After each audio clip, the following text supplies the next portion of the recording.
New data is shedding light on who's failing Florida's controversial teacher certification exam. According to state data we obtained through a public records request, minorities vying to teach in a Florida classroom are disproportionately failing the test. This former kindergarten teacher lost her job after failing the general knowledge math section 5 times. You have no idea how much I have cried. A lot. State data shows she's one of more than half of Hispanic examinees who failed the test last year, while nearly 3/4 of Black examinees also flunked. But Caucasian test takers, state data shows less than half failed the same test. It's part of a growing problem. Reports of mental or behavioral issues among Florida's kids is up 55% in 5 years, and so is the demand for residential treatment beds. But the state has only added 4 beds for children during that same time. That's just the beginning. Last year alone, 114 involuntary exams were given to children ages 2 to 5. While that number is actually down from 5 years earlier, every other age group is up. Nearly 20% more exams were done on teens, 30% more preteens.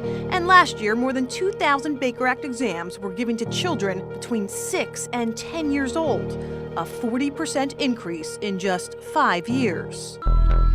Dr. Josefina Lozano is among them. State records show Dr. Lozano offers medical care at this office in South Miami. But inside, we discovered that medical care is a full-blown med spa with services ranging from laser hair removal to permanent makeup. With a hidden camera and $40, I heard her pitch on Botox. Across the country and around the state, lead-contaminated water has put schools in the spotlight. Testing revealing high lead levels and under the microscope. In Hillsborough County, since the district started lead testing last year, 54 schools have tested above the federal standard for action. Among them, Jeffrey Lassman, a former attorney in Hillsborough County who, according to court records, was already facing charges of grand theft, burglary, and cocaine possession the day he walked into a Tampa pawn shop in 2014 and tried to buy a pistol.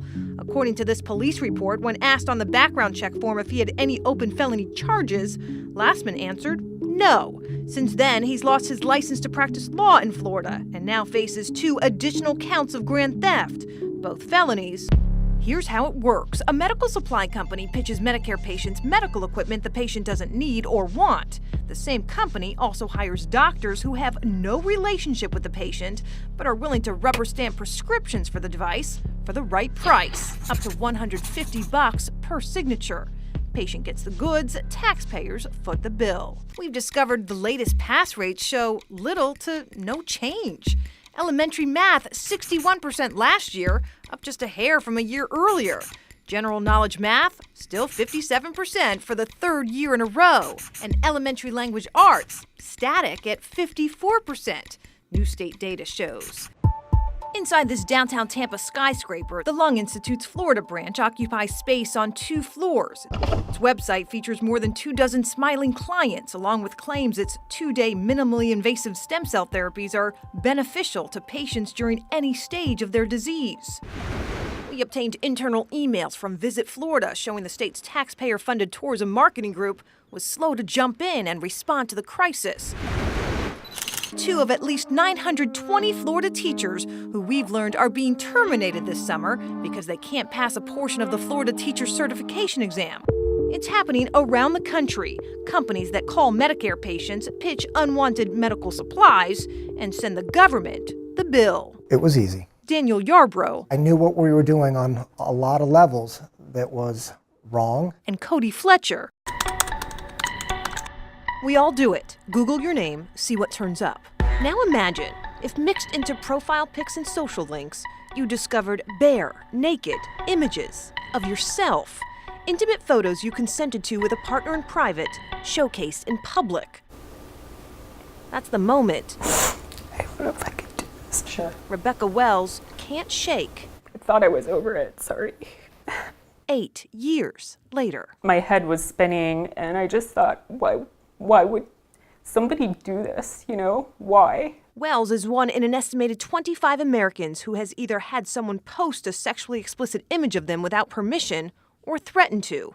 In her case, it was an ex-boyfriend who she says sought romantic revenge by posting 8 nude pictures of her on a website known for porn. It's just a violent betrayal. That's what it feels like. It just feels so emotionally violent. Florida is one of more than 36 states that now make cybersexual harassment, aka revenge porn, a crime. But a search of court records reveals since Florida implemented its revenge porn law in late 2015, few have been punished for violating it. I'm not surprised. Around the state, the numbers of people charged for revenge porn are in the single digits, if at all. In Hillsborough County and Palm Beach County, 6 cases filed.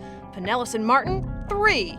While Southwest Florida is barely on the board, and according to the state attorney's office, in the big city of Miami, revenge porn hasn't produced a single criminal charge. What do these numbers tell you about the effectiveness of the statute? Certainly it's not as effective as it could be. Elisa D'Amico is a South Florida civil attorney and co-founder of the Cyber Civil Rights Legal Project, which provides pro bono help to victims of revenge porn. When you look at it, it's really easy to tell why it's not working as well as maybe we would like it to. For one, she says Florida's law only applies to pictures or video uploaded to the internet, not images sent by email or text. And unlike some other states like Illinois, Florida's law is a first-time misdemeanor, not felony, and requires proof the offender posted pictures with the intent to harm. It is extremely hard to prove, so the statute needs a rewrite. There was a part of me that died. Rebecca Wells agrees. I didn't really get justice. That was really, really hard. Today, she still checks her name I've probably been up and down maybe 10 times. and is now in law school, hoping to help others left in positions they never intended for the world to see. It's not going away. It's getting worse.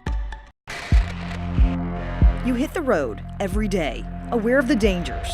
But what about the risks you don't know and can't see coming? Every time I think about it, I just get the chills. Nearly 2 months ago, This was mine, and then this one was his. 21-year-old Hayden Breeze lived to tell I was like, what are you doing? the moment before her 22-year-old boyfriend And I look over at him, and he's having a seizure.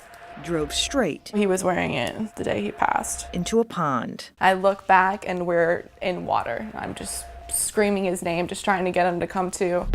Across Florida, medical emergencies have contributed to more than 8,000 crashes in the past 3 years, according to crash reports. Being medically unfit is just as bad as being under the influence of drugs or alcohol. Hillsborough County Deputy Milo Milovich investigates the cause of car crashes. Medical, he says, is hardly unusual here. Epilepsy or seizures, uncontrolled diabetes, dementia, loss of consciousness, to name a few. But we discovered a statewide program created to keep the medically unfit from driving in Florida has hit some bumpy roads.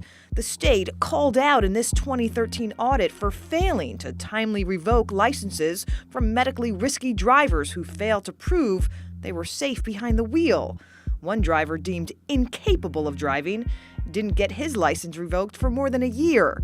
Its system failures the state blamed on human error and vowed to fix with automated systems. But fast forward to this year, and we found another state report showing nearly the same problems.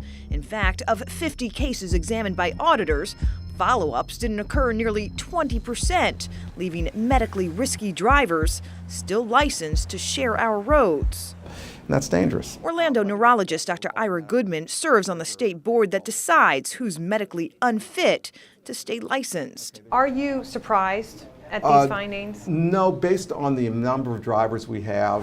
Right now, the state is monitoring nearly 75,000 medically risky drivers. We can't tell you how often it fails to follow up on them.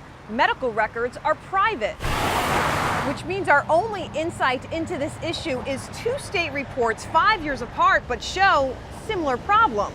It's the Dear David journal I wrote. The night David Lemontagny sees behind the wheel, he never woke up. Every time I miss him or just want to talk to him, I'll go on for pages sometimes. Hayden knew of 2 prior seizures. On 3/12/18, my life changed forever. The state won't tell us if it knew David's history It happened right in front of me. or any other drivers whose medical story I miss him so much. Everything reminds me of him. it can't afford to lose track of. So here he lives in my thoughts, random memories, anything I feel. I want to say to you, David, I love you most.